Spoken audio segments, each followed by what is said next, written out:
It's obvious that we're creating a national security complex that is increasingly embedded in our way of life. Just, would you say, like the military-industrial complex that Dwight Eisenhower warned against? Yeah, but we should remember the first version of Dwight Eisenhower's speech, which was not the military-industrial complex. It was the military-industrial congressional complex. And they talked him into dropping the congressional from that story. But I think that's the most important one.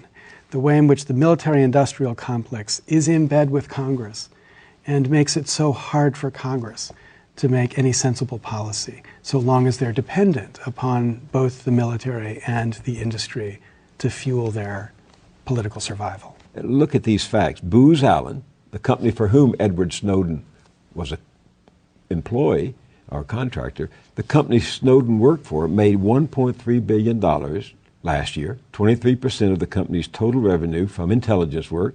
A former director of national intelligence, John McConnell, is now an executive at Booz Allen. He's gone through the revolving door. The chief intelligence official now, James Clapper Jr., used to work at Booz Allen.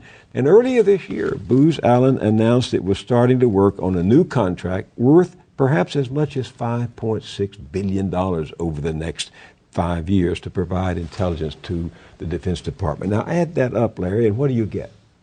You get a good picture of the way government doesn't work today. There are two very different revolving doors in Washington. The defense revolving door is long-standing. People go work for the government. They have security clearance all the way up to the top. They go into private industry. They have the same security clearance. They're going between these two worlds. Part of the reason for that is the reality that government employees don't get paid much relative to what they get paid on the outside. So here's the contract. You'll have a couple of bad years, and you'll have a bunch of good years, and a couple of bad years, and a bunch of good years. But that's the way in which defense contracting works, or doesn't work, because the question is always, are the policymakers focused on preserving this revolving door, or are they focused on what the underlying security of the nation is? Now, my own bias is to think that many of those people are actually focused on the right thing. In the Defense Department, soldiers, they go to work for the right reason in our government. Now, eventually they get out into the private world, but I think they were motivated by the right thing. The other revolving door, which is Washington, is the revolving door from Capitol Hill to K Street, where the lobbyists, where lobbyists work, where members of Congress and their staffers in particular have a business model focused on their life after Washington, their life on K Street. Jack Abramoff, who was the infamous lobbyist who went to federal penitentiary for his crimes, but has become a pretty important reformer, in my view, after he came back. In his really great book, Capital Punishment, he describes the most successful technique he had. He said, I would walk into a senator's office and I would meet with the chief of staff and I would say, so what are you doing in 2 years? The chief of staff would say, well, I don't know, Jack. And Jack would say, well, I want you to look me up after you're finished. And as Jack writes, from that moment on, I owned that chief of staff and not a single dollar had traded hands. And so the point is, when you've got a system where they're focused on how they're going to help the lobbyists once they're out of Capitol Hill, how can they ever stand up to the lobbyist and do the right thing? And that's the corrupt system that I'm much more concerned about in being able to make judgments about the future of this country. Well, I before coming here, I watched a TED Talk you gave on this subject. 50% of the Senate between 1998 and 2004 left to become lobbyists. 42% of the House, those numbers have only gone up. And as United Republic calculated last April, the average increase in salary for those who they tracked was 1,452%. So it's fair to ask, how is it possible for them to change this? Now, I get this skepticism. I get this cynicism. I get this sense of impossibility. But I don't buy it. What incentive do politicians and their staffers have to hold, whether it's the intelligence agencies that are now privately contracted out to Booz Allen and others like that, or any other corporation, what incentive do they have to change the system if they know they're headed for a fortune on K Street? Yeah, if they have an incentive, it's a conflicted incentive. It's the sort of incentive that leads most people to have no confidence in the institution. The latest Rasmussen poll found 6% of America thinks Congress is doing a good job. 6%. Right? At what point does an institution have to confess political bankruptcy? Right? Because we have no confidence in Congress. We have no confidence in Congress. Right? In parliamentary systems, there's a vote, no confidence in Congress.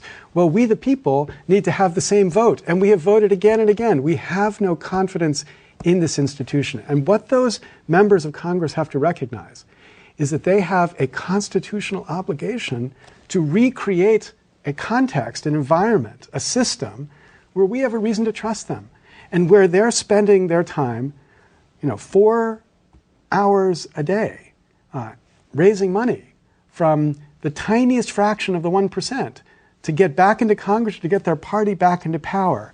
Ordinary Americans look at that and say, why would I trust you? Why would I trust you? So from your experience, what's been the impact on everyday people of this kind of branding fundraising?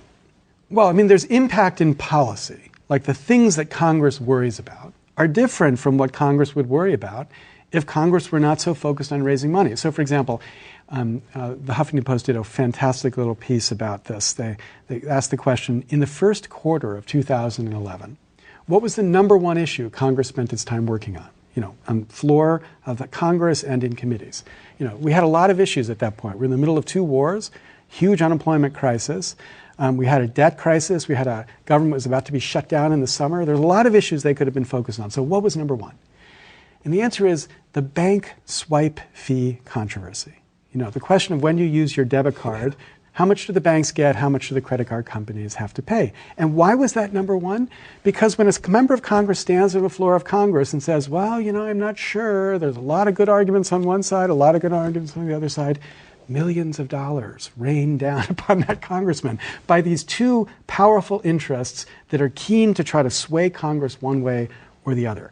And so the point is, we have a system where Congress can't afford to address the most important issues. Like, how much does it pay to talk about unemployment on the floor of Congress? How much money do you actually get for addressing issues that are important to America?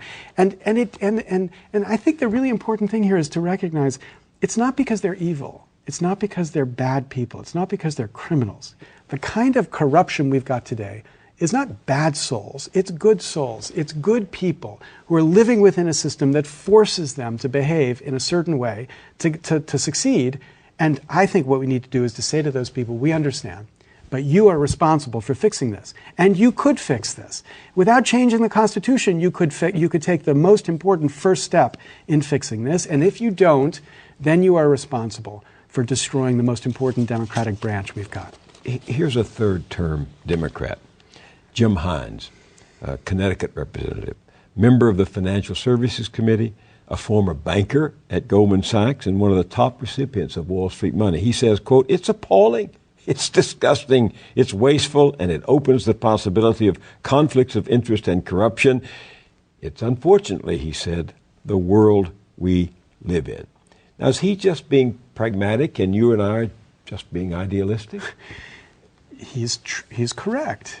It is all of those things. It's a product of the world he lives in. But here's the difference. You and I can't change that world. He could. He and a majority in Congress and the majority in the House of Representatives, majority of the Senate, could pass legislation tomorrow which would radically change the way Congress raised its money. So Jim Hines and other Democrats would not be begging to Goldman Sachs, his former employer, or other Wall Street banks for the money they need to run their campaigns, but they would be getting the money to run their campaigns from all of us so that they could begin to say, what's actually in the interest of my constituents? What actually would help America here? As opposed to, what can I not afford to do if I want to continue to raise the money I need to raise from Wall Street or the pharmaceutical companies or the doctors or every other major interest that has the capacity to veto any sensible reform in our American government. They could change this tomorrow. They should be sitting down and figuring out, how do we put together the coalition that's necessary to make this right? And that coalition is not just Democrats. There are people on the right who are as disgusted by what they call crony capitalism, which corrupts both our government and our capitalist system. They are just as disgusted, they are just as motivated. And if we had a Congress and leaders in Congress who are willing to think about the fundamental reform this would take, they could do it. They could do it tomorrow. but they are too comfortable maybe. They are too weak maybe. They are too small maybe. They are not the leaders that we romanticize from the past. We're willing to say, okay, it may destroy my party, it may destroy me, but this is what I'm going to do.